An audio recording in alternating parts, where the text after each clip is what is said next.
Merci, Maître Marie Scopette, d'avoir accepté l'invitation dans l'écrin politique.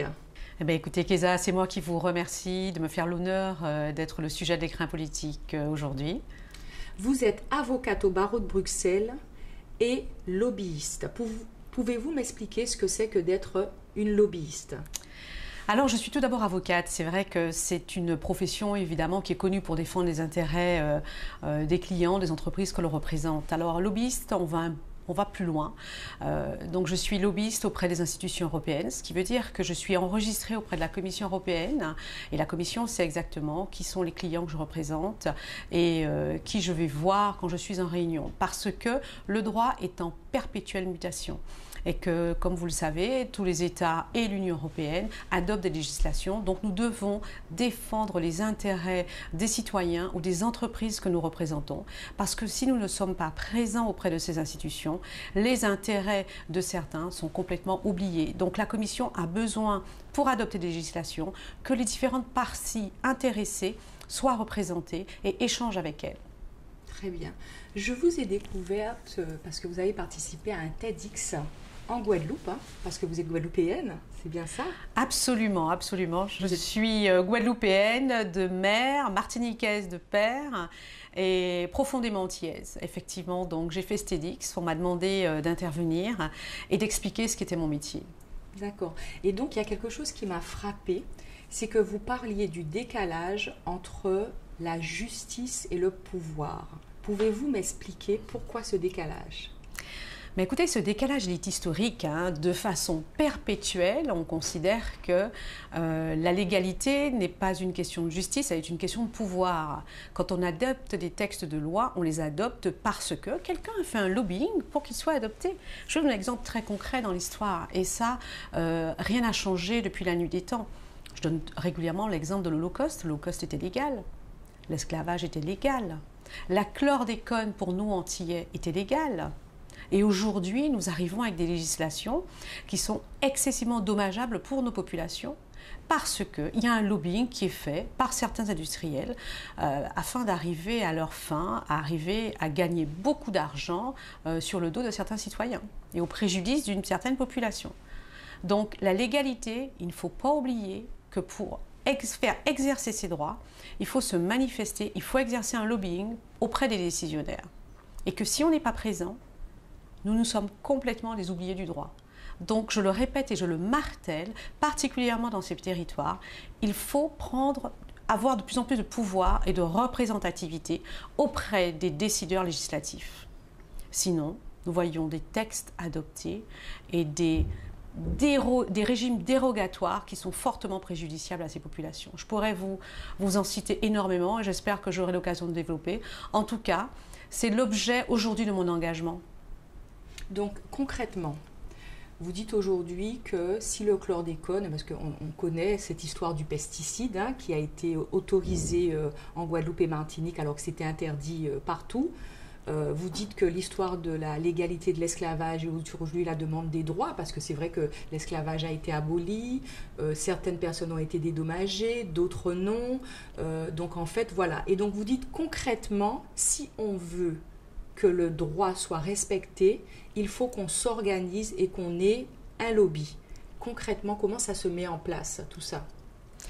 Mais écoutez, ça se met en place. Si je prends un exemple là sur la population antillaise qui n'a pas du tout organisé son lobbying citoyen, et il faut qu'elle l'organise de façon urgente, c'est qu'elle s'organise autour d'associations. Je suis par exemple, moi, présidente du CREFOM, du Conseil représentatif des Français d'Outre-mer, parce qu'il est important qu'aujourd'hui, toutes les associations se mobilisent auprès d'une entité qui peut défendre leurs intérêts. Donc moi, je suis présidente du CREFOM, je suis aussi présidente de Mouvement Outre-mer.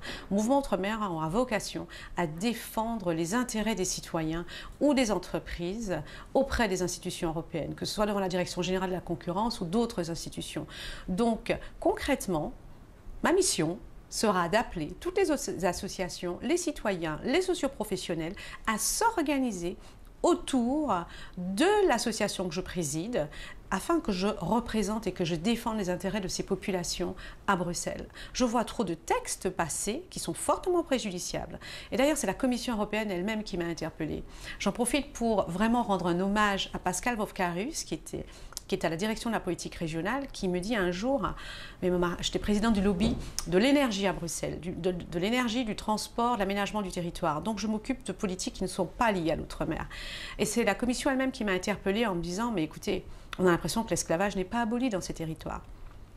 Moi j'ai connu, vous savez, l'Europe des 9, l'Europe des 15, l'Europe des 28, on est aujourd'hui à l'Europe des 27.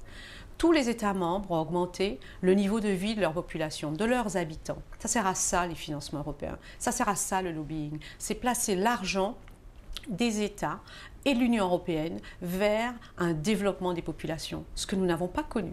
Ce que vous dites, ce que vous me dites, si j'ai bien compris, c'est que aujourd'hui vous êtes présidente de Mouvement Outre-mer, une association que vous avez montée. Vous êtes déléguée Guadeloupe pour le CREFOM, et pour le CREFOM national, je sais que vous êtes en charge des questions européennes, parce que ce sont des questions qu'on ne connaît pas. C'est complexe, c'est très complexe. Je veux dire, vous dites qu'aujourd'hui, il faut que les entreprises s'organisent. Elles n'ont pas le temps de comprendre et même de connaître les questions européennes. Donc, autour de votre association, le MOM, vous voulez rassembler des citoyens, des entreprises pour pouvoir faire remonter leurs revendications directement auprès de Bruxelles. C'est ça ? Absolument, absolument, parce que nous adoptons régulièrement des législations et des budgets, et que Bruxelles demande à la société civile de participer et de collaborer à l'élaboration des projets. Et moi, je me suis rendu compte que les populations d'outre-mer n'étaient jamais sollicitées sur l'utilisation du budget de l'agriculture, sur la formation, l'éducation, sur la biodiversité, des sujets importants, tout ce qui concerne le développement économique. Et qu'au fil du temps, depuis l'adhésion de la France à l'Union européenne, le niveau de vie par habitant n'a pas changé. Donc, adhérer au MOM, c'est de pouvoir faire représenter ses intérêts auprès des institutions européennes. Nous avons régulièrement des textes, et comme la complexité des institutions européennes est réelle, c'est une complexité qui est la même pour tous les États membres. Mais toutes les associations sont représentées à Bruxelles, et c'est dommage. Aux Antilles, la population n'est pas représentée, les entreprises ne sont pas représentées. Et c'est une députée européenne qui était en charge de la pêche, Madame Rodust, qui m'avait interpellée sur ce point, qui m'avait dit, écoutez, moi je suis en charge du dossier pêche, et quand je demande à rencontrer les pêcheurs, l'État me renvoie vers un lobby mais qui n'est absolument pas, qui ne représente pas les intérêts. Et elle me dit, je suis allée par exemple à La Réunion, et lorsque j'ai voulu parler à un pêcheur réunionnais, on s'est interposé. Et elle dit, moi je suis très choquée. Et elle m'a demandé de venir en Guadeloupe rencontrer des agriculteurs. Donc je lui ai fait rencontrer des syndicalistes du secteur de l'agriculture et différentes entités, que ce soit en Guadeloupe, en Martinique et en Guyane. Donc en fait, vous faites un appel aux entreprises, aux éleveurs, aux agriculteurs pour qu'ils adhèrent au MOM, pour qu'ils s'organisent avec le MOM pour que vous puissiez défendre leurs intérêts. Très clairement. Très clairement, nous sommes en préparation du prochain budget européen, et il faut comprendre qu'il faut arrêter de croire que des politiques ou que X, Y ou Z va défendre vos intérêts.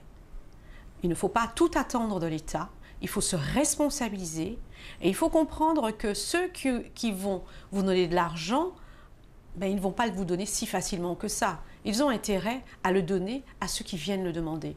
Et ça, il faut bien le comprendre, qu'il y a des entreprises qui parlent en notre nom, qui parlent au nom du développement de l'outre-mer.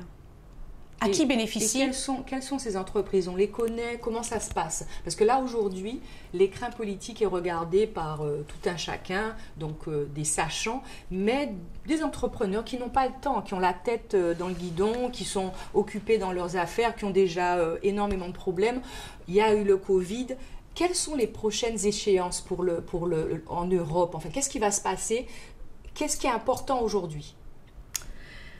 Je vais vous dire quelque chose de très triste, c'est que nous n'avons que des régimes dérogatoires aujourd'hui qui sont soulevés par la France pour que les agriculteurs n'aient pas de subventions. Un exemple simple, pendant le Covid, je vois un budget d'aide d'État de 38 millions d'euros qui est octroyé à des industriels. Moi, je veux dire l'industrie du sucre qui appartient, et toutes les sucreries qui appartiennent à M. Caillard, qui est un milliardaire français, ça ne crée pas de richesse dans l'outre-mer. Donc vous dites que les entreprises du sucre qui sont basées en Guadeloupe, aux Antilles, n'appartiennent pas à des Guadeloupéens. Non, elles appartiennent à des industriels français qui sont tranquillement en France. Et ils reçoivent des subventions, ils sont financés par les budgets européens. Oui, et ils sont subventionnés aussi par des budgets nationaux et ils demandent des dérogations afin que le gouvernement leur octroie des subventions. Là, 38 millions d'euros. Ils sont organisés. Ils sont organisés. Le lobby de la banane et du sucre est organisé. Et capte le maximum d'argent. Et quand on regarde les dossiers, ils vont plaider en expliquant que cet argent ira aux agriculteurs. Et ils font pression sur nos élus pour aussi qu'ils détournent les yeux. Mais je vais vous donner un exemple. Excusez-moi de vous couper. Ça veut dire, vous dites aujourd'hui que le lobby du sucre, de la banane et de la canne est organisé et le lobby des agriculteurs n'est pas organisé. Le lobby des entreprises en Guadeloupe, je prends l'exemple de la Guadeloupe ou de la Martinique, n'est pas organisé en fait. Ils ne sont pas organisés quelque part. Les autres se sont organisés et puis les agriculteurs et les entreprises ne se sont pas organisés. Mais c'est pire que ça. On est resté à l'ère coloniale. Et je le dis très clairement. Nous avons une politique coloniale qui est appliquée ici, de façon à ce que le niveau d'éducation reste le plus bas, que les jeunes ne reviennent pas et que nos populations restent de plus en plus pauvres. Nous avons aujourd'hui un lobbying qui fait en sorte que nous soyons encore à l'époque de l'esclavage. Comment pouvez-vous me dire que quand je suis en réunion avec les services de l'État ou en réunion avec Bruxelles et que les services de l'État nous expliquent que par exemple sur une île telle que Marie-Galante, les 3/4 de la population soient en train de couper de la canne toute l'année? Il faut arrêter de mentir, les chiffres sont faux. Et quand j'ouvre des procédures d'infraction contre la France sur de tels mensonges, mais la Commission elle-même n'en revient pas. Je vais vous donner un exemple très simple. Nous avons un régime dérogatoire concernant la production d'énergie renouvelable. Ça veut dire que dans toute l'Union européenne, on produit des énergies renouvelables, on produit de l'électricité à partir d'énergies renouvelables, que ce soit du soleil ou le vent, donc du photovoltaïque ou de l'éolien, et que dans les départements d'outre-mer, pour assurer une dépendance totale de ces territoires, on va importer du bois. On participe à la déforestation. Tout cela subventionné par des fonds européens. Et on ne développe pas les énergies renouvelables. Au contraire, on les freine. Parce que si on venait à dépendre du vent qui ne se paye pas, du soleil qui ne se paye pas, on serait beaucoup plus indépendant. Mais ça n'intéresse pas EDF. Et ça n'intéresse pas la France qui est actionnaire d'EDF. Et nous sommes les seuls dans l'Union européenne, dont ces départements. On a invoqué un article 349 qui est un article qui permet de déroger aux règles du traité, de façon à ce qu'il y ait des bateaux qui arrivent du Brésil, des États-Unis, plein de bois, qu'ils arrivent sur notre port en Guadeloupe et qu'on traverse toute la Guadeloupe pour envoyer ce bois dans des usines. Mais c'est honteux. J'étais dans une réunion avec la directrice générale de l'énergie, avec les États membres, et ils n'arrivaient pas à le croire. Parce que quand vous racontez ça, on ne peut pas le croire, parce que la France, que dit la France? La Convention de Paris, la France donne des leçons au monde entier sur les énergies renouvelables, mais pas dans l'outre-mer, puisque de toutes les façons, on a déjà eu l'esclavage, on a déjà eu la chlordécone, la pollution à la chlordécone, il n'y a jamais eu de condamnation. Aujourd'hui, nous avons des usines excessivement polluantes qui rejettent leurs déchets en mer et la pollution de l'air est excessive. Ça a déjà été bien précisé par l'autorité environnementale nationale, mais personne ne dit rien, personne ne fait rien. Pourquoi? Parce que les élus gagnent financièrement avec cette dépendance. Parce que la taxation à l'importation, donc vous avez une taxe chaque fois que quelque chose est importé en Guadeloupe, je parle par exemple de l'octroi de mer et toutes les taxes liées à l'importation de combustibles. On va revenir à l'octroi de mer, mais je voulais vous dire quelque part, c'est la faute à qui, Madame Copette? C'est la faute à qui? Parce qu'en fait, si le Guadeloupéen ne s'intéresse pas à ça, s'il se contente de ce qui existe, il a un pouvoir en fait, le pouvoir de changer les choses. Il est le seul à avoir le pouvoir de changer les choses en s'organisant. Concrètement, aujourd'hui, qu'est-ce qui doit être mis en place pour qu'il y ait ce changement? Concrètement, le changement, c'est maintenant, et il ne faut pas attendre. S'organiser autour de ce lobbying citoyen, parce que c'est la population qui souffre, et il n'y aura pas d'avenir pour cette population. Donc, en adhérant à un mouvement Outre-mer, moi, je défends et je représente les intérêts des membres de l'association. Il faut arrêter de croire que les politiques sont la solution de la représentation. Les politiques ne comprennent absolument pas comment fonctionne l'Union européenne. Il est vrai qu'en Guadeloupe, en Martinique, en général, en Outre-mer, on compte sur les élus. C'est-à-dire que le citoyen, il vote, il demande tout à son maire, il demande tout à son député, il demande tout à son président de région. On a souvent tendance à vouloir, à attendre tout de l'élu. C'est une forme d'irresponsabilité en fait, et c'est un clientélisme très particulier, la politique dans les départements d'outre-mer, parce que nous avons vu qu'il y a un niveau de corruption dans tous les départements d'outre-mer avec les élus, ça est décrié par la Cour des comptes et que rien n'est fait, mais il faut changer cette mentalité. Il faut bien comprendre qu'en 2021, personne n'attend quoi que ce soit de ces élus. Les intérêts, on va les défendre, on va défendre ces intérêts. Et que ce n'est pas un maire ou un président de région qui peut défendre ces intérêts-là parce qu'ils ont délégué, je veux dire les régions d'outre-mer, ont délégué leur pouvoir de représentation auprès des institutions européennes. Elles l'ont délégué à un lobby. Elles l'ont délégué à qui? Ces entreprises sont représentées par Eurodom. Donc Eurodom est le lobby de la canne, de la banane, du rhum. Donc vous voulez dire qu'en fait, il n'y a qu'Eurodom qui représente les entreprises guadeloupéennes ou des Outre-mer à Bruxelles? Absolument. Et c'est une volonté de l'État français.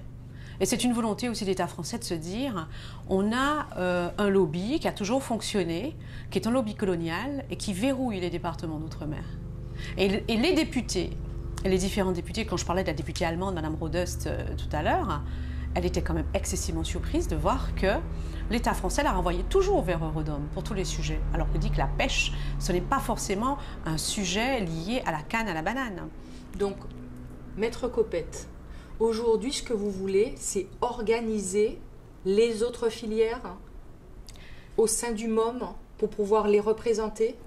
Absolument, parce que quand on se rend compte que la Chambre d'agriculture de la Guadeloupe, par exemple, est représentée par Eurodom, que les agriculteurs sont représentés par le lobby en charge de l'importation de toute la matière première et de tous les produits. Et en fait, vous avez un lobby concurrent qui vous représente. Donc, il est urgent de comprendre et de voir ce qui se passe. Il ne faut plus faire semblant de ne pas savoir. Nous avons une responsabilité historique. Vous savez, il y a un moment, moi, je suis issue de l'esclavage. Moi, je suis issue de familles aujourd'hui qui, à 3 générations, étaient esclaves. Mes parents, mes grands-parents se sont battus pour évoluer, ont envoyé leurs enfants en France faire des études. Ils se sont battus pour que je sois là aujourd'hui. Et j'en fais vraiment un combat social et solidaire. À travers le MOM, il s'agit vraiment de se dire qu'on est à une croisée des chemins. Il faut que cette société comprenne qu'elle doit évoluer et ne pas s'arrêter, ne pas se laisser balader par certains politiques. Il faut clairement aller aujourd'hui chercher de l'argent pour faire évoluer la société guadeloupéenne. Parce que moi, je le dis très clairement, on est face à un génocide de substitution, je l'ai vécu. J'ai passé combien d'heures dans des à la gendarmerie en Guadeloupe. Vous savez, avant de venir en Guadeloupe, je pensais que j'étais une citoyenne normale, avocate. Je suis à Londres, à Bruxelles, Paris.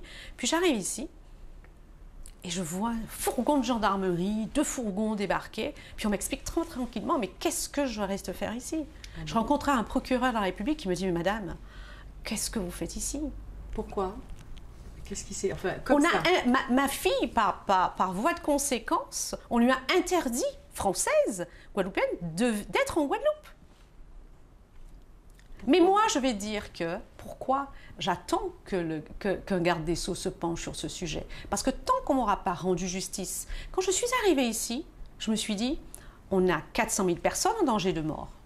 Vraiment 400 000 personnes en danger de mort. Nous n'avons aucun respect du droit civil, du droit pénal, du droit de l'environnement, rien. La chlordécone, le droit de l'environnement. Aujourd'hui, les usines d'Albioma qui rejettent leurs déchets.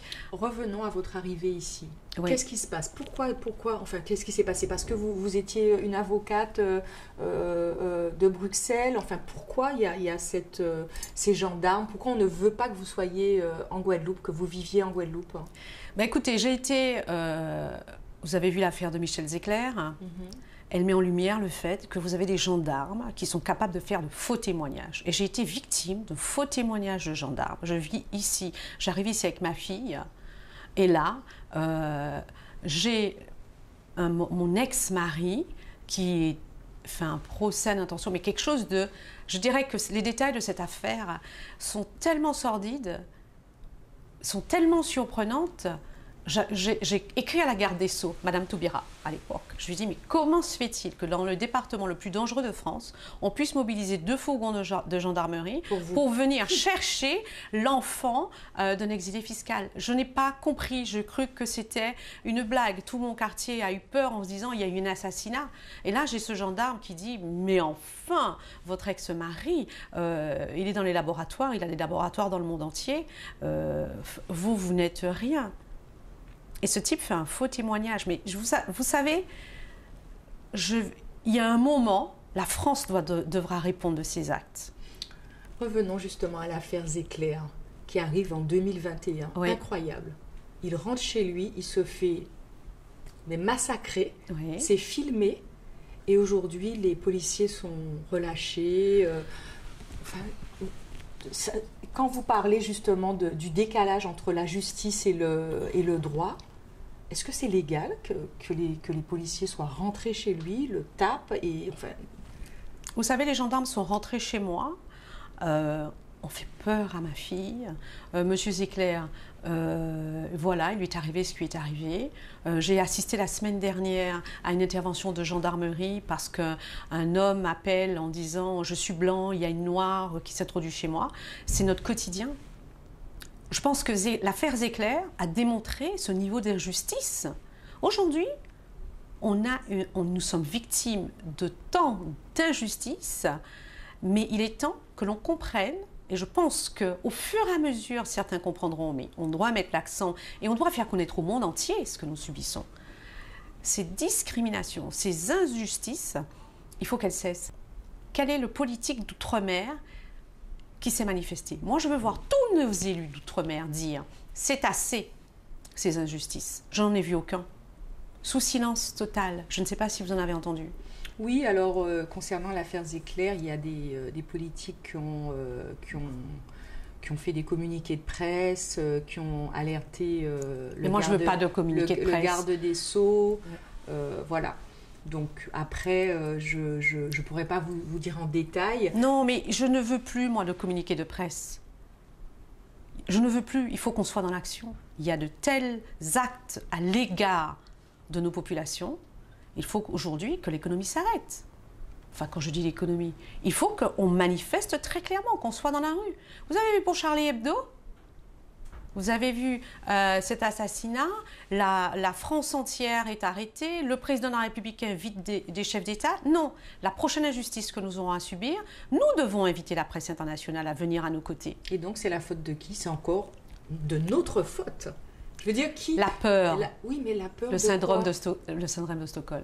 Parce que si nous, on ne se prend pas en main, si nous, on ne s'organise pas, voilà, quand je parle de nous, je parle de cette communauté afro-caribéenne, afro-descendante, francophone. Si on ne s'organise pas, c'est de la faute à qui? C'est de notre faute. Et donc là, je reviens aussi sur le fait que vous avez été nommé par le CREFOM délégué Guadeloupe pour le CREFOM et en charge des questions européennes.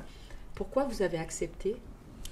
Mais écoutez, j'ai été vraiment très heureuse d'être nommée par le CREFOM et j'ai accepté parce que je pense que le CREFOM est l'association qui a compris qu'il était nécessaire d'avoir une représentativité locale afin de porter les intérêts de la population au niveau national et au niveau européen.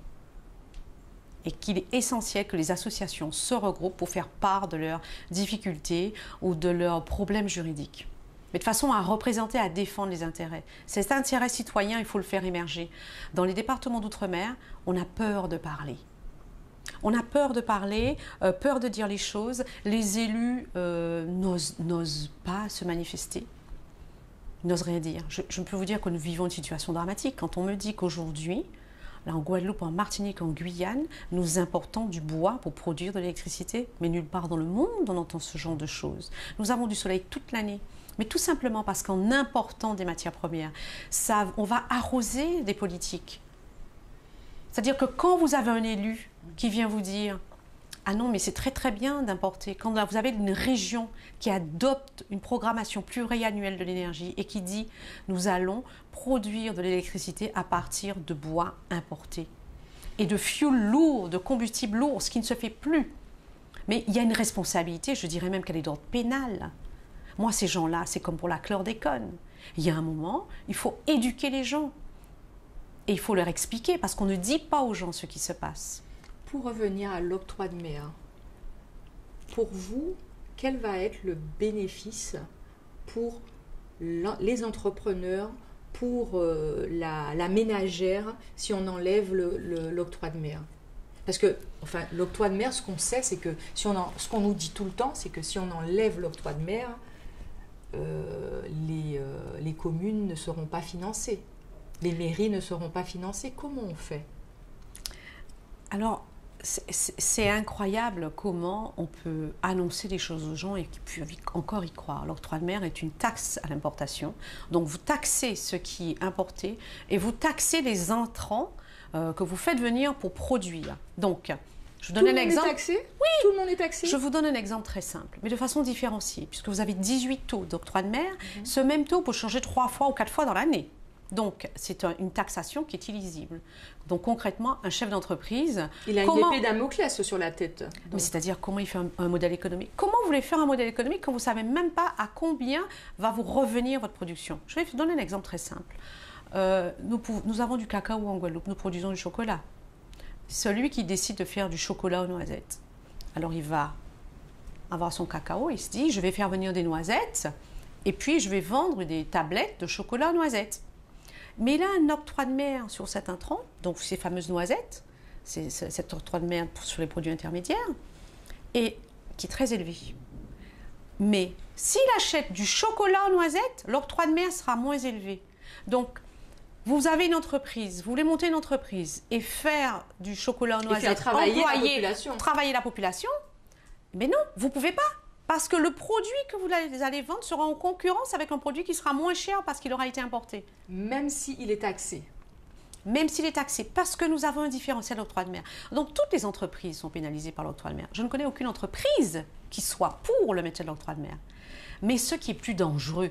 Donc ça évite en fait le développement des entreprises ici. C'est-à-dire qu'un jeune qui veut arriver et qui dit « je veux monter mon entreprise », en fait, il se dit « oh là là, ça va être compliqué, si je veux fabriquer ça, il faut faire rentrer quand même ça, plus ce que j'ai à l'intérieur. Mais avec les taxes, mon produit fabriqué sur place sera plus cher qu'un produit qui arrive de l'extérieur et taxé. » Donc en fait, c'est quoi la protection quand on parle? Parce que pour moi, l'octroi de mer, c'était qu'on met de l'octroi de mer pour les produits entrants pour protéger la production ici. Donc en fait, si on transforme ici, on peut...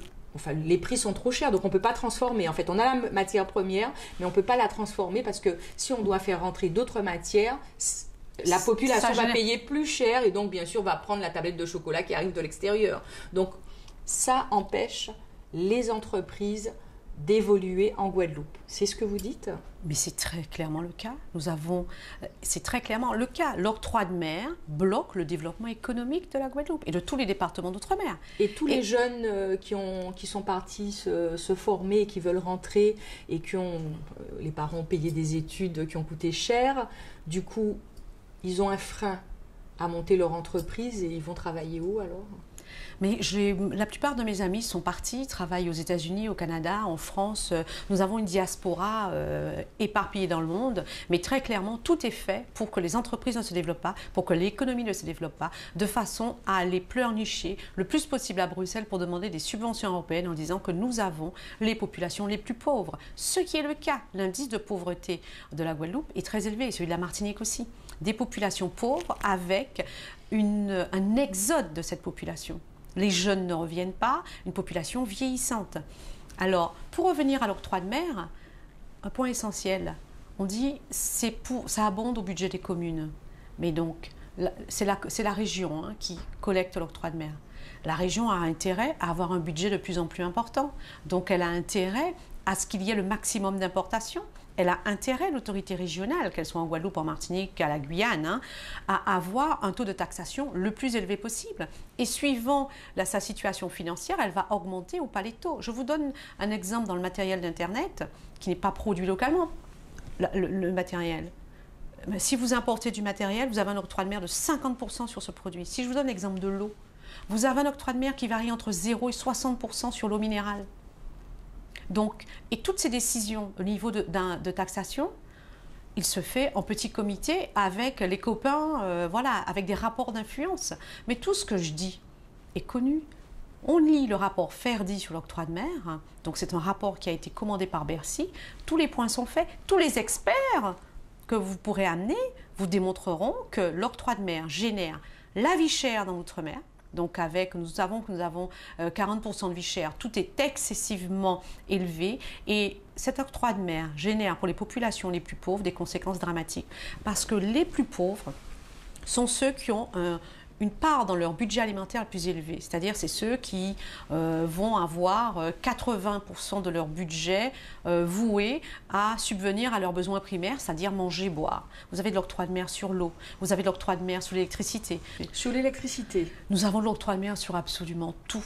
Et donc le panier de la ménagère revient à un prix excessivement élevé et très élevé tout simplement parce qu'on va envoyer ce budget aux régions et aux communes. Mais vous savez, les citoyens ne sont pas dupes. Regardez les déficits des communes. Regardez à quel point la population n'aime pas les élus en disant mais ce sont des brigands, ce sont des voleurs. Quand vous avez la Cour des comptes qui vous dit que la ville de Saint-Louis, 7 millions d'euros de déficit, les différentes villes de la Guadeloupe ont des déficits mais abyssaux. Mais rien n'est fait. Parce que plus vous générez cette pauvreté et ces déficits dans les collectivités, plus ces collectivités ont besoin d'octroi de mer. Donc on a organisé un système colonial de dépendance. Donc vous dépendez des importations. La nourriture, elle arrive par qui? Par bateau. Donc le lobby du transport a intérêt que l'octroi de mer perdure. Parce qu'on ne va pas développer cette économie locale, on ne va pas favoriser le développement des entreprises. Et il faut manger. Il faut manger. On ne va pas favoriser l'emploi, on ne va pas favoriser le développement économique de ces territoires. Marie Scopette, vous ne m'avez pas dit, on enlève l'octroi de mer, comment la région finance les communes? Comme partout en France, vous avez un budget de fonctionnement de l'État et puis, oui, mais quand on parle de comment on va faire fonctionner les communes, il faut savoir que les communes d'outre-mer ont une dotation supérieure à toutes les communes nationales, 20% de dotation supplémentaire. Mais ce qu'il faut dire, c'est que les communes emploient à tour de bras un personnel incompétent. Voilà, avec des petits salaires, on n'arrive pas à faire évoluer finalement ce personnel des communes. Donc ceux qui sont de l'extérieur, qui veulent rentrer et qui ont une formation adéquate, ne peuvent pas rentrer parce que le salaire n'est pas suffisamment élevé.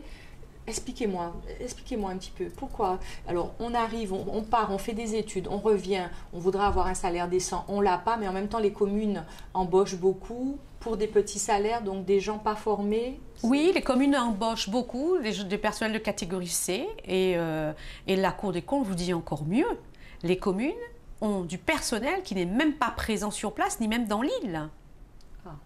Donc, et la Cour de compte fait quoi? La Cour régionale des comptes, vous savez, la Cour constate, c'est comme partout en France, la Cour constate, mais les rapporteurs de la Cour des comptes ont comme, on leur précise bien, dans l'outre-mer, on ne dit rien. On ne relève pas tous les scandales. Mais c'est dramatique parce que vous savez, moi, cette jeunesse, quand je la vois, qu'elle est allée faire des études, qu'elle revient pleine d'espoir, et qu'elle n'a pas de porte de sortie. Parce que tout est fait pour qu'elle ne se développe pas. Si vous allez dans les différentes communes des départements d'outre-mer, vous avez l'impression que le monde s'est arrêté dans les années 80.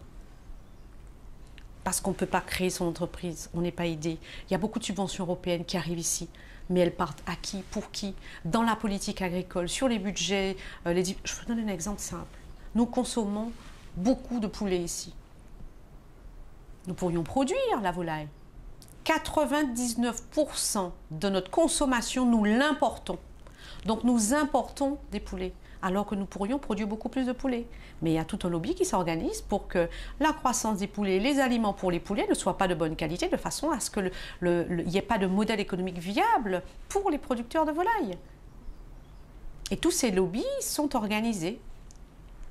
Alors, je ne vais pas rentrer dans des détails de programmation européenne, mais aujourd'hui, je veux vraiment accompagner les collectivités à travers des programmes qui leur permettront d'avoir des subventions, de former des équipes et puis d'évoluer. Parce qu'on ne pourra pas maintenir perpétuellement un octroi de mer, avoir une population de plus en plus pauvre.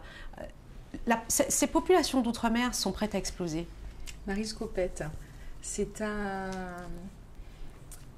engagement politique, c'est un engagement de militante. C'est un engagement politique au sens premier du terme. C'est un engagement citoyen. Moi, je suis vraiment prête à faire avancer ces territoires. Parce que comme le dit la Commission, si ce n'est pas vous, c'est qui? Et si ce n'est pas maintenant, c'est quand? Et je le redis, si ce n'est pas maintenant, c'est quand? Nous avons assez attendu. Nous venons de loin. Et nous savons être les champions du monde dans beaucoup de disciplines. Donc je dis, on va se mettre au travail tous ensemble, regarder vers l'avenir et arrêter de croire ce que l'on nous raconte.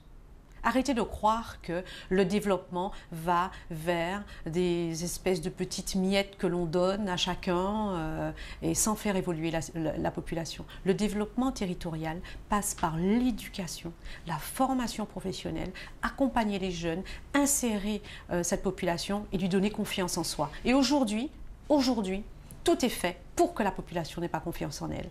Elle ne sait pas ce qu'elle boit parce qu'il y a de la chlordécone dans l'eau. Elle ne sait pas ce qu'elle mange parce qu'il y a de la chlordécone. Elle ne sait pas ce qu'elle respire parce que nous avons des taux de particules fines excessivement élevés. La qualité de l'air est l'une des plus mauvaises de France. Elle ne peut même pas avoir un système de déchets, de gestion des déchets normal. Nous avons un retard à rattraper. Mais si nous prenons le train, nous serons beaucoup plus forts tous ensemble en prenant ce train et nous allons arriver vers un développement des territoires. Mais il faut y aller maintenant. Maître Copette, qu'est-ce que vous souhaitez à la Guadeloupe pour cette année 2021? Mais écoutez, je souhaite à la Guadeloupe un sursaut, une motivation, un rassemblement, qu'on se rassemble pour avancer et défendre nos intérêts. J'ai regroupé les agriculteurs, je vais regrouper les socioprofessionnels par branche d'activité, le secteur médical aussi, qui est très important, les pêcheurs. Nous allons se regrouper et faire parler de nous et être entendus directement à Bruxelles. Donc je souhaite en 2021 à la Guadeloupe un sérieux renouveau et une avancée, un développement. Maître Copette, nous sommes en 2021. On nous parle de start-up, on nous parle de développement économique avec Internet. Moi, actuellement, je suis ici, je suis au Moule. C'est très compliqué d'avoir Internet, même si vous payez vos factures, même si vous avez tout ce que vous... Il n'y a pas Internet en Guadeloupe. Comment font les jeunes, les étudiants qui doivent travailler à partir d'Internet? Mais on est en 2021, on est un département français, un territoire français. Pourquoi on n'a pas Internet? Qu'est-ce que l'Europe peut faire à ce sujet-là?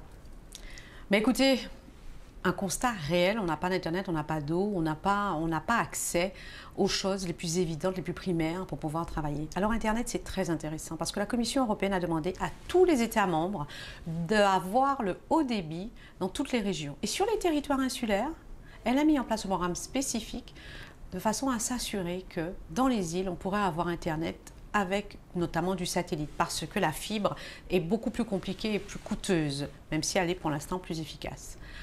Et là, levée de bouclier, moi je vais à une réunion de la Commission et on me dit, mais vous savez, la France n'a pas demandé d'avoir le haut débit et l'Internet par satellite.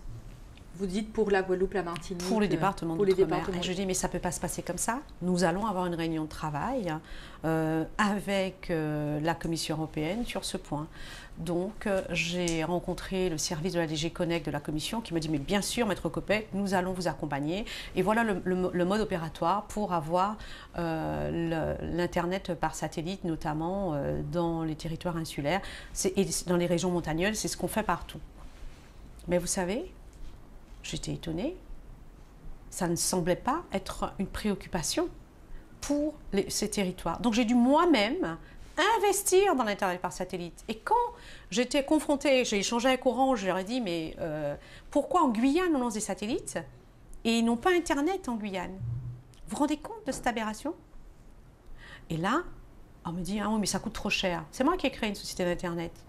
Et si ça coûte des centaines de millions d'avoir un satellite, je suis allée négocier auprès d'opérateurs, je les ai mis en concurrence et j'ai lancé, et je suis partie à Bercy, j'ai pris mon bâton de pèlerin. C'est ça le lobbying aussi. C'est que je suis allée à Bercy, j'ai rencontré le ministre du Budget, j'ai rencontré Fleur Pellerin qui était en charge du numérique et je lui ai dit, vous avez mis le programme, les écoles connectées dans toute la France, vous avez oublié l'outre-mer. Elle me dit, mais pas de problème, je suis d'accord à accompagner le projet des écoles connectées dans l'outre-mer. La région Guadeloupe à l'époque a dit non. J'ai le courrier écrit qui dit non, nous ne voulons pas du programme La des région écoles. Guadeloupe, à l'époque, le président, c'était... Oh, je ne me souviens plus de... Voilà. Mais en tout cas, j'ai un courrier non. qui dit non. Et là, Bercy qui dit, mais c'est quand même étonnant, on le fait pour toutes les régions. Donc j'ai milité de façon à ce que ça se fasse ailleurs. Vous savez, en Guyane, si aujourd'hui les administrations Internet, les orpailleurs peuvent travailler, c'est grâce aux satellites que j'ai fait lancer.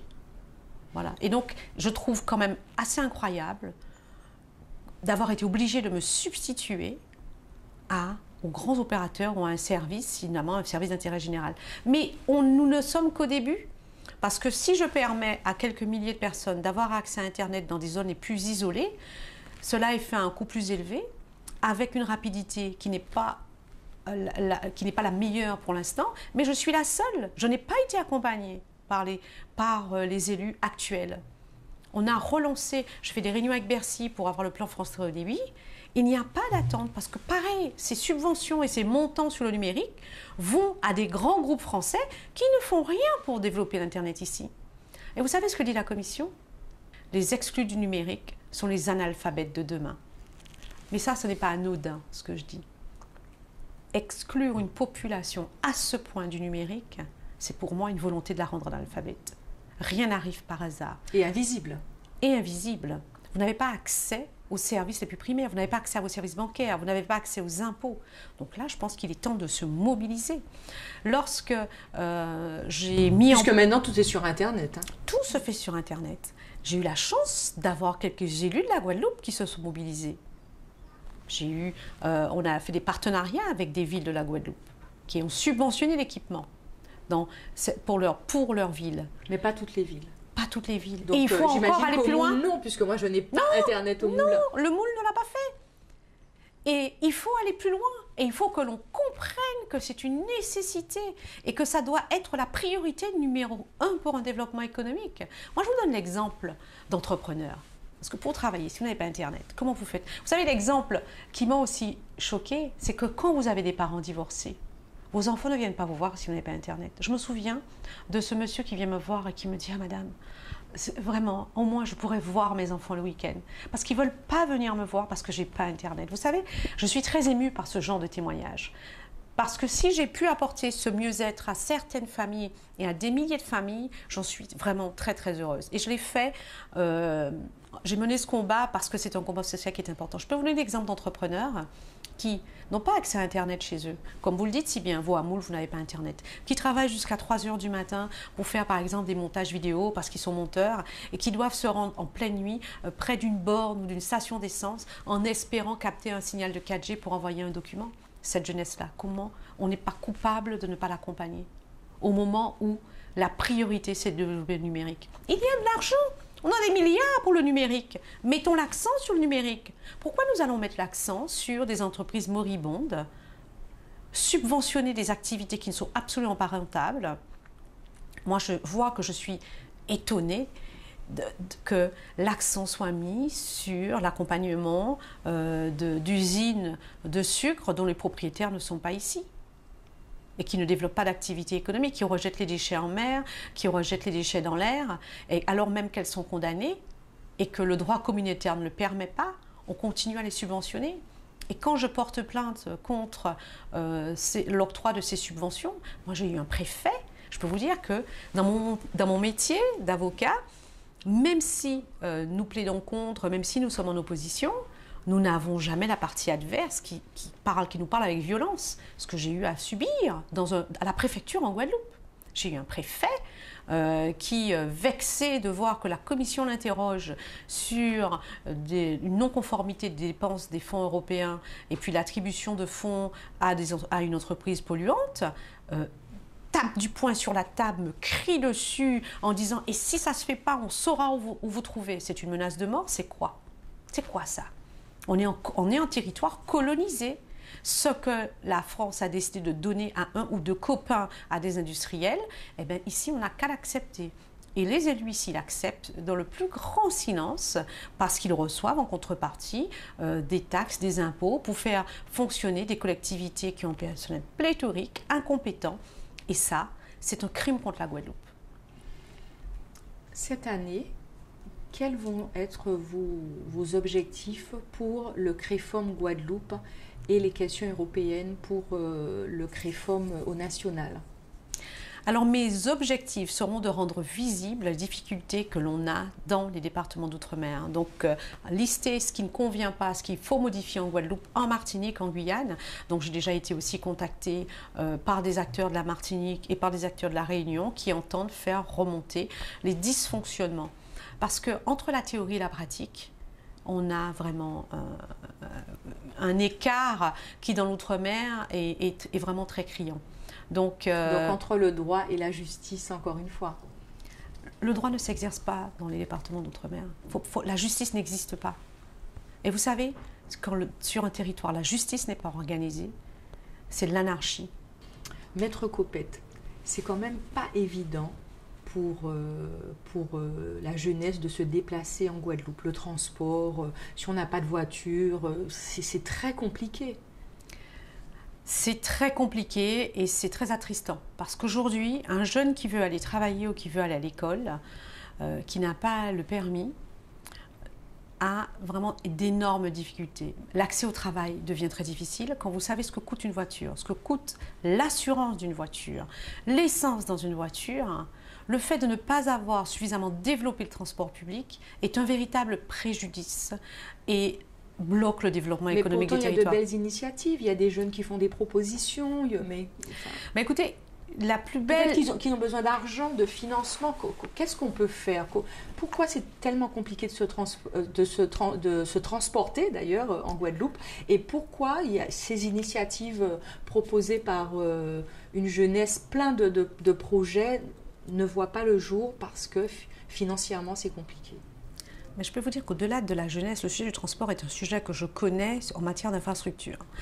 J'ai été sollicitée pour développer le tramway en Guadeloupe. Et là, la Commission lance le plan Juncker, qui est un plan d'investissement massif dans les régions françaises. Je la sollicite, elle me dit « mais bien sûr, si vous voulez un tramway, il n'y a pas de problème, nous sommes prêts à accompagner le tramway ». J'ai fait venir la Banque européenne d'investissement ici, qui dit « mais il n'y a pas de problème, pour un tramway, nous accompagnons les différentes régions de France, donc nous allons accompagner la Guadeloupe ». Moi, quelle parfaite initiative, soutien au niveau national, soutien au niveau européen. Mais ici, au niveau local, on m'a dit « ah oui, non mais… » nous devons financer les études, c'est nous qui sollicitons nos cabinets et la Banque européenne d'investissement dit mais non, les études, c'est nous qui les payons. Si nous payons un tramway, nous devons payer les études. Et là, je me suis rendu compte que l'objectif n'était pas de faire, de faire évoluer le transport public. Et pourquoi? Mais pourquoi? Parce que l'objectif était de payer une multitude de cabinets de conseil autour du transport, mais pas de réaliser le transport public. Vous vous rendez compte? Aujourd'hui, on a beaucoup plus intérêt à vendre beaucoup de voitures. Qui sont les importateurs automobiles? Nous avons des départements où nous avons le plus de voitures par habitant. Le lobby qui détient les concessions automobiles dans les départements d'outre-mer, ce sont les mêmes qui sont en Guadeloupe, en Martinique, en Guyane, à l'île de la Réunion. Ce sont les mêmes. Et ceux-là ne veulent certainement pas qu'un transport public se développe. Ça s'appelle le lobbying. Et ça, c'est vrai dans tous les secteurs d'activité. Celui qui veut mettre en avant son produit fait en sorte que son concurrent ne se développe pas. Donc, comment on fait pour changer la donne? Il n'y a pas seulement le transport, il y a l'essence. Vous pensez bien que le jour où il y a un transport public, on va vendre beaucoup moins d'essence. Or, à qui rapporte la vente d'essence? Qui gagne à importer beaucoup d'essence en Guadeloupe? Les collectivités, la région. 40% du budget de la collectivité régionale provient de l'importation d'énergie fossile, de fossil fuel, de combustibles. à la fois pour l'électricité et pour le transport. Donc le jour où on aura un transport public efficace, le jour où on aura même un transport public électrique, on va couper forcément dans les budgets de ces collectivités. Maître Copette, parlons des violences faites aux femmes. Les Outre-mer numéro 1. Et concrètement, qu'est-ce qui est mis en place en Outre-mer pour contrecarrer ces violences faites aux femmes, pour aider les femmes à sortir de ça? C'est un point important. Nous sommes numéro 1, le département numéro 1 pour les violences faites aux femmes. Et ça, c'est terrible. Ça, c'est terrible parce que vous ne pouvez pas imaginer que sur un territoire aussi petit où tout le monde se connaît, il y a un tel niveau de violence et que l'on pourrait endiguer facilement et gérer ce genre de problème puisque ce territoire est finalement petit. Mais rien n'est fait pour endiguer la violence faite aux femmes. Je peux vous dire que moi, j'en ai été victime. Quand je reprenais cet élément-là, j'ai été persécutée en tant que femme. Ici, j'ai été persécutée. Ça n'aurait jamais pu avoir lieu en France. Je vois que Mme Duflot, elle a porté plainte pour harcèlement. Sa plainte a été suivie des faits. Moi, absolument pas. Je vois que ma femme de ménage qui est battue, qui a subi de nombreux traumatismes, son cas n'est absolument pas géré. Donc il y a à la fois un système qui ne prend absolument pas compte, qui ne tient pas compte de la défense des intérêts des citoyens. La justice n'est pas organisée pour défendre cette population jeune. Donc moi j'ai pris le pari que je devais m'y atteler aussi. Au-delà du numérique, au-delà des sujets sur l'éducation, sur la formation, sur lesquels je pourrais revenir, j'ai monté un projet avec la Commission européenne. J'ai demandé de l'aide à la Suède et au Danemark pour voir quels étaient le modèle qui fonctionnait d'accompagnement des femmes. Parce que les femmes, vous savez, dans ces sociétés où on a des familles monoparentales très importantes, où l'État a trouvé que c'était une très très bonne idée d'accompagner et de faciliter finalement ces femmes monoparentales, ces familles monoparentales, parce que ce qu'il faut dire, c'est que dans les départements d'outre-mer, quand vous êtes ce qu'on appelle fille-mère, vous avez droit à des tas d'avantages sociaux. On a créé toute une désorganisation de la société qui engendre aujourd'hui les violences. La faute à qui, Maître Copette?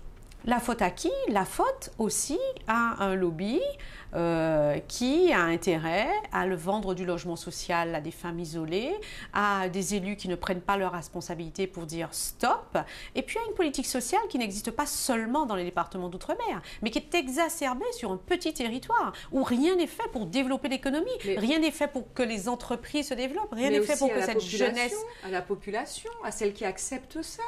Oui, mais c'est une population à qui on a fait croire que l'assistanat était extraordinaire et que l'assistanat allait développer, vous permettre. Aujourd'hui, dans les départements... Quand est-ce que la population va arrêter de croire que l'assistanat est la solution? Mais il est urgent qu'elle le comprenne, puisque la France n'a plus autant d'argent et qu'un jour, tout va s'arrêter.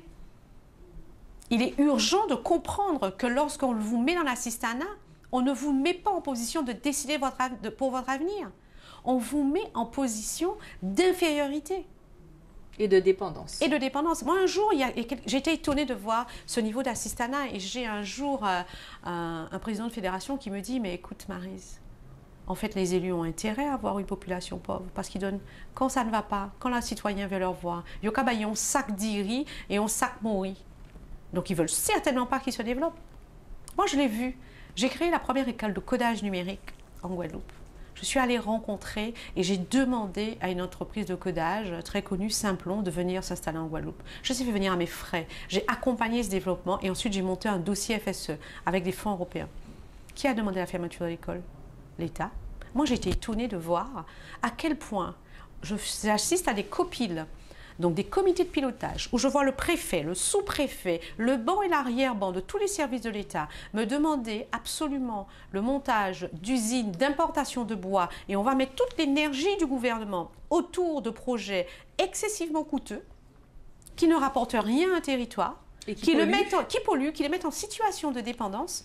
Mais quand on veut monter et avancer sur le développement, je vais parler très clairement de l'école de codage Simplon que j'ai montée, j'ai vu un représentant de l'État, de la sous-préfecture, venir et demander la fermeture de cette institution. Alors certes, la collectivité qui devait s'occuper de l'école ne s'en occupait pas, n'était pas suffisamment rigoureux sur les papiers. Mais de la même façon qu'on a un comité de pilotage, je vous dis, avec le banc, l'arrière-banc de toutes les institutions nationales, j'aimerais qu'on mette cette énergie sur l'éducation. Oui, messieurs, je vous le dis très clairement, tous les services de l'État, j'aimerais qu'ils soient là dans ces réunions. Quand je fais des comités de pilotage, j'aimerais avoir des comités de pilotage sur l'éducation. Et je le dis avec révolte, vous savez, je le dis avec révolte, parce que je pense que tous nos parents ont fait l'effort et ont cru en cet avenir, ont cru en cette démocratie, ont cru au fait que la République avait un outil extraordinaire d'ascenseur social qui était à l'école.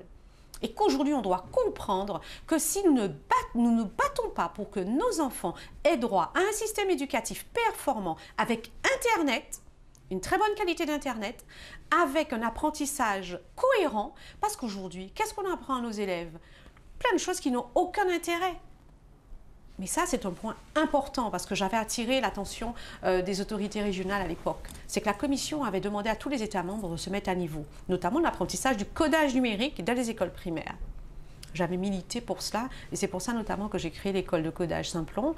Et d'ailleurs, je suis à l'initiative de l'école du futur en France, à Bussy-Saint-Georges, donc l'apprentissage du numérique au niveau des écoles nationales. Mais je voulais ramener ça ici. Et donc, avec ma grande naïveté, je suis allée voir les institutions, de la région Guadeloupe et qu'on me dit, mais non, on n'a pas envie de s'y intéresser. Le rectorat n'a pas envie de s'y intéresser. Or, il est urgent de mettre à disposition de notre population les outils que l'Europe nous donne. Nous sommes subventionnés à 100% sur les programmes éducatifs. Et j'en mets en place 3 fois par an à différents niveaux, sur différents sujets. Je dirais que demain, je travaille avec Magic Makers, avec des Danois, avec des Belges, pour pouvoir mettre ça en place ici. De la même façon que je l'ai fait pour Simplon. Mais j'aimerais voir l'énergie des services de l'État sur des sujets de développement. Je ne vois aujourd'hui les services de l'État sur des sujets qui, pour moi, sont les sujets du sous-développement. Donc, il faut qu'on nous dise très clairement les choses. Il faut qu'on nous dise très clairement les choses et il faut que nos élus comprennent très clairement les choses. Et qu'on arrête de garder cette population dans l'ignorance. Et maintenant, Madame Coupette, je dis encore la même chose et je martèle la même chose. La population, qu'est-ce qu'elle fait? C'est elle qui a le pouvoir aussi de changer les choses. La population, il faut la former, il faut l'informer. Et le numérique et les vidéos que nous allons faire vont permettre à la population d'être informée. Et je leur demande très fortement de comprendre que... Et de s'intéresser à tout ça. Et de s'intéresser. Parce qu'on les maintient dans l'ignorance. Mais je suis effarée de voir à quel point on les maintient dans l'ignorance. Et c'est voulu. Moi, vous savez, j'ai fait un programme européen sur la connectivité et l'apprentissage des outils numériques, un partenariat notamment avec la Belgique, le Portugal. L'enseignant belge m'a dit... J'avais une inspectrice d'académie, il avait une inspectrice d'académie qui était là, il m'a dit, mais j'étais effarée. J'ai fait des programmes européens presque toute ma vie. Je n'ai jamais vu un tel mépris à l'égard de l'enseignant, à l'égard des enseignants d'outre-mer. Donc, vous avez un système national qui est méprisant, qui n'encourage pas. Aujourd'hui, on doit être dans l'encouragement. Et je ne veux plus me taire. Je ne veux plus me taire parce que je suis fatiguée de monter des projets européens et de voir à quel point il n'y a absolument pas finalement de volonté d'accompagnement, que ce soit au niveau national et puis au niveau local, plus par degré d'ignorance. Mais je pense que là, avec Mouvement d'Outre-mer, il faut comprendre qu'à Bruxelles, il y a de l'argent sur l'éducation, sur la formation, pour accompagner les agriculteurs, pour accompagner les pêcheurs, pour accompagner toutes les populations et qu'on va se mettre maintenant en avant pour bénéficier de ces financements. Mais c'est surtout comprendre que nous devons être les maîtres de notre développement, que personne ne pourra défendre nos intérêts à notre place, parce qu'ils n'y ont pas intérêt. Maître Coupette, qu'est-ce que vous avez envie de dire à la population des Outre-mer, aux Guadeloupéens, aux Martiniquais, sur toutes ces questions d'illégalité, d'ignorance, d'invisibilité? Qu'est-ce que vous avez envie de leur dire? Parce que moi, je pense que nous sommes responsables de notre avenir. Exactement. Nous sommes responsables de notre avenir. Nous sommes les seuls responsables de notre avenir. Donc, nous devons absolument nous mobiliser. Je vais vous donner un exemple simple, celui de l'octroi de mer, qui génère un surcoût, un chômage important et le sous-développement des départements d'outre-mer. Mais pourtant, tout le monde a peur. Mais oui, mais vous savez, la Commission européenne considère que c'est un tel dysfonctionnement qu'elle avait demandé à la France d'y mettre fin et l'ultimatum était le 20 décembre 2020. Et la commission, avec le Covid, a donné un délai supplémentaire. Elle a mandaté un cabinet italien pour faire un audit. Mais la commission, aujourd'hui, croit que toutes les entreprises de l'outre-mer ont été entendues sur l'octroi de mer. Et elle croit réellement que toutes ces entreprises veulent le maintien de l'octroi de mer, alors qu'elles n'ont pas été entendues. On leur substitue leur pouvoir. Parce qu'en substituant ce pouvoir, en disant, et avec vraiment ce que j'appelle des faux, en fait, faut appeler un chat un chat. Et la population n'est pas au courant. La population n'est pas au courant parce qu'elle n'est pas au courant. Mais je pense que c'est tellement énorme ce qui se passe chez nous. Parce qu'on nous prive de nos droits, on nous prive de nos droits d'information, on nous prive de nos droits de défense, et qu'on parle en notre nom sans que personne ne le sache. Donc là, par exemple, sur l'enquête de l'outre-mer, sur l'octroi de mer, j'aimerais savoir quelles sont les entreprises qui ont été entendues. Vous avez posé la question? J'ai posé la question, mais je veux des pièces. Parce qu'il y aura des plaintes, Et par contre, la responsabilité de ceux qui font des faux au nom de notre peuple, qui disent représenter des intérêts qui ne représentent pas, il faut l'engager. Parce qu'on n'engage jamais la responsabilité. Vous savez, dans les Outre-mer, il n'y a pas de coupable, il n'y a pas de responsable. Parce que tant que ceux qui subissent un préjudice sont ces populations, c'est pas grave. Parce que c'est historique. Mais tant que nous n'aurons pas fait front, n'auront pas peur. Et je vous dis que la légalité, c'est une question de pouvoir. Mais le pouvoir, il est temps de le prendre. Pour revenir à ça, justement, vous parliez de la légalité, du pouvoir à prendre et le fait qu'en fait, on ne se bat pas pour être dédommagé, pour être reconnu, pour être entendu. Il y a eu la loi Taubira qui reconnaît l'esclavage comme crime, la loi Taubira qui reconnaît l'esclavage comme crime contre l'humanité, mais pas de coupable, pas de dédommagement. Le chlordécone, ça fait combien de temps que ça dure? Pas de coupable, pas de dédommagement, enfin, c'est constamment comme ça, mais c'est la faute à qui? Je reviens encore sur ça. C'est la faute à la population. C'est la faute à la population qui croit que ces élus... Qui s'organisent pas et qui croit que ces élus vont le faire pour elle. Non. Ce peuple-là doit comprendre qu'il a suffisamment souffert. Je vais vous dire de façon historique, les enterrements, il faut assister à un enterrement dans l'outre-mer. C'est un faste. C'est une fête. Pourquoi? Parce que le plus beau jour de Noir, c'est sa mort. Est-ce que l'on doit, en 2021, croire encore que le plus beau jour de notre vie, c'est notre mort? Parce que ce jour-là, c'est le jour où la fin des souffrances est enfin arrivée. C'est un peu comme la citation « Vrai misère, pas mort », quoi. Oui, voilà, donc ça veut dire que voilà, souffrir, mais bon, c'est pas grave, quoi. Donc en fait, on est un peu dans ce système qu'on nous a inculqué. C'est déjà pas mal si tu as réussi ça, c'est déjà pas mal si on te donne ça. Contente-toi de ça. Oui, on veut toujours rabaisser, on veut toujours ramener au niveau le plus bas d'accès aux droits à ces populations.